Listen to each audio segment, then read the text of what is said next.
Have you ever wanted to bake bread while you were camping? This is an easy way to bring everything with you in one baggie, and there's very little worry, very little cleanup. Watch how. Hey everybody, this is Kevin, the Prepper Chef. Today we are making bread. Now this type of bread is great for camping because the ingredients are minimal. You can actually make most of it beforehand. You can keep everything but the water in a bag when you go camping. Actually, if you want to put the water in the bag, because you can let it sit for up to almost 24 hours before you need or should use it. You could let it go for almost 24 hours before you would have to use it. So here's what I'm going to do. I'm putting it in a bag so that I don't have to bring any bowls with me. And I don't have to bring measuring cups either because I already have it taken care of.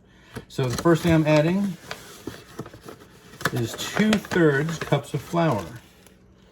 So there's 1/3.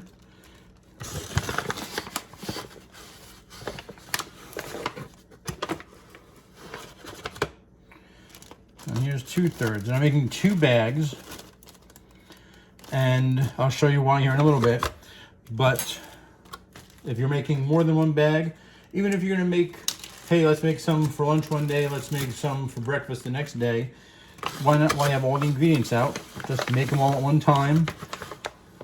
If you don't use them when you go camping, if you don't add the water, they'll stand for a while until you go camping again, or if you have a fireplace at your house or a fire pit that you might want to make this on, that's great. If you want to make this on the fire pit one day before you go camping, then make sure it's something that you like and know how to use it well. That's fine also. All right. So, like I said, 2/3 of a cup of flour. Next thing I'm adding is some sugar, 1/4 of a teaspoon. So the teeny tiniest one I've got is 1/4 of a teaspoon. 1 for that one. And 1 for that one. Okay. Now I need 1/4 teaspoon again of yeast. So I have my yeast here. I got 1/4 teaspoon for that one.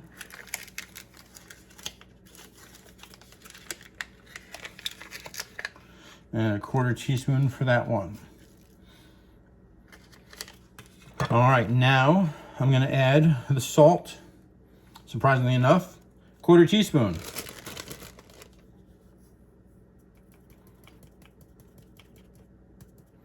Quarter teaspoon.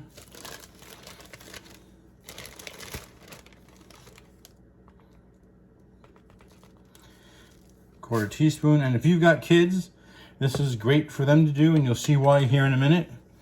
All right, so far I've got the 1/4 teaspoon of yeast, 1/4 teaspoon of sugar, 1/4 teaspoon of salt, and 2/3 cup of flour. The next thing we're going to add is warm water. For each one, we're going to add 6 tablespoons of warm water. Now, I said I was going to do something special with one of them, and I decided this will be the one I do something special with. What I'm going to do, I want to make one a little more desserty, a little more flavorful, so I'm putting in cocoa powder, 1 tablespoon.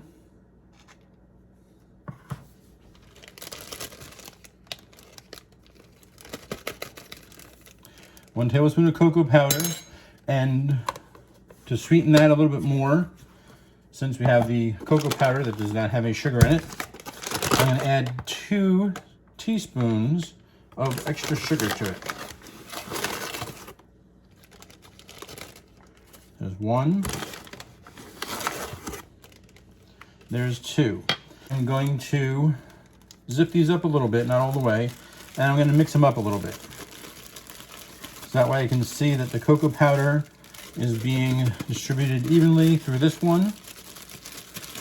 But at the same time, you also want the yeast, the salt, and the sugar to be distributed fairly well through this too. Now we're going to add the water, and we're going to zip it up and we're gonna knead it together. So now if you're going camping and you don't want to add the water yet, you leave them like this, put them in with your camping supplies, and you take them camping. If you want to take them camping, but you think, hey, maybe we'll use one tonight, and you want to add the water to the one you use tonight now, that's perfectly fine, because they need at least an hour to sit, but they can sure go a whole lot longer if you need them to. All right, let me get the water. Okay, so generally, when you are adding water to yeast, they want it to be about 110 degrees. So anywhere from 105 to 115 is what I usually shoot for. I've got a thermometer here.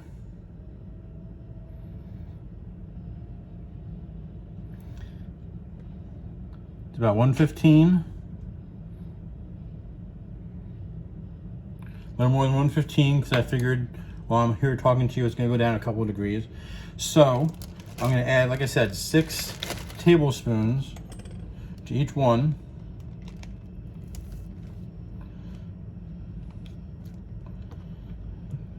Three, 4, 5, 6.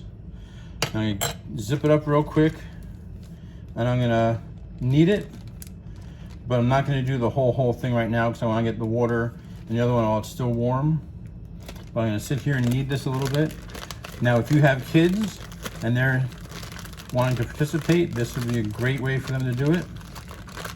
And each bag I'm making here with the ingredients I said is 2 servings, according to the recipe that I used.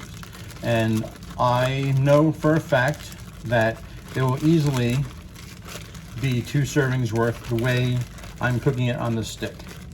Now, when you're doing the bags here, make sure you get in the corners, because sometimes the flour will sit in there and not get moistened to turn into the dough.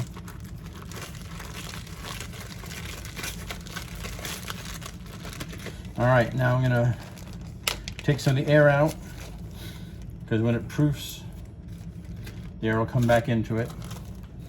All right, now add my 6 tablespoons to this one. And even though I have the cocoa powder and the extra sugar, it's still 6. 3, 4, 5, 6. I highly recommend you double check and make sure it is zipped well before you hand it to a child to knead, because that can get quite messy.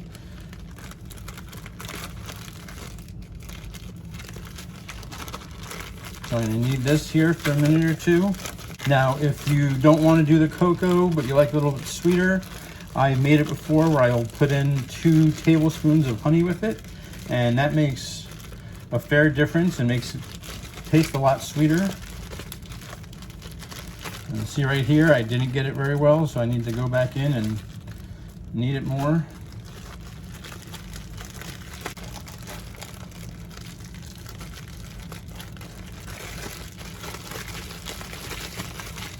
All right, now we're gonna let it sit. It has to sit for at least an hour.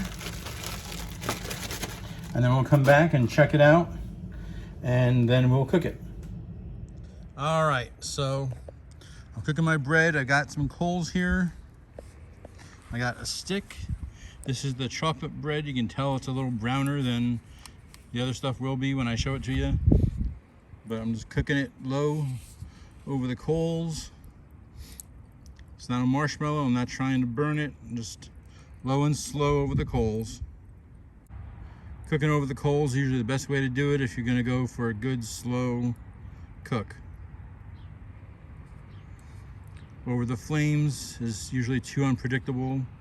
So if you get some nice coals, you can usually cook it. All right, I'll come back in a few minutes and see how we're doing. All right, so my chocolate flavored bread looks like it's done. Got a little toasty, but not awful. I'm gonna try some of the regular and see how that works. I'll be back in a few minutes. All right, so I have the regular bread on now, the non-chocolate bread. I am lazy by nature, so I got 2 bricks holding it, and I'll turn it maybe every minute or so just to get an even cook on it. but it takes, I'd say, 7 to 10 minutes to cook if you're rotating. So we'll see how it turns out in a few minutes. All right, so here's the regular bread. Got a little extra toasty on this side, but not awful. Just make sure that when you're cooking it, you get the whole thing heated enough, because towards the bottom of this one, I don't think I had it in the fire enough. I'll just rip that part off. It won't be a problem, but the rest of it should be pretty good. I hope you enjoy making this recipe with friends and family. I'm Kevin the Prepper Chef. Thank you for watching. Please don't forget to like and subscribe.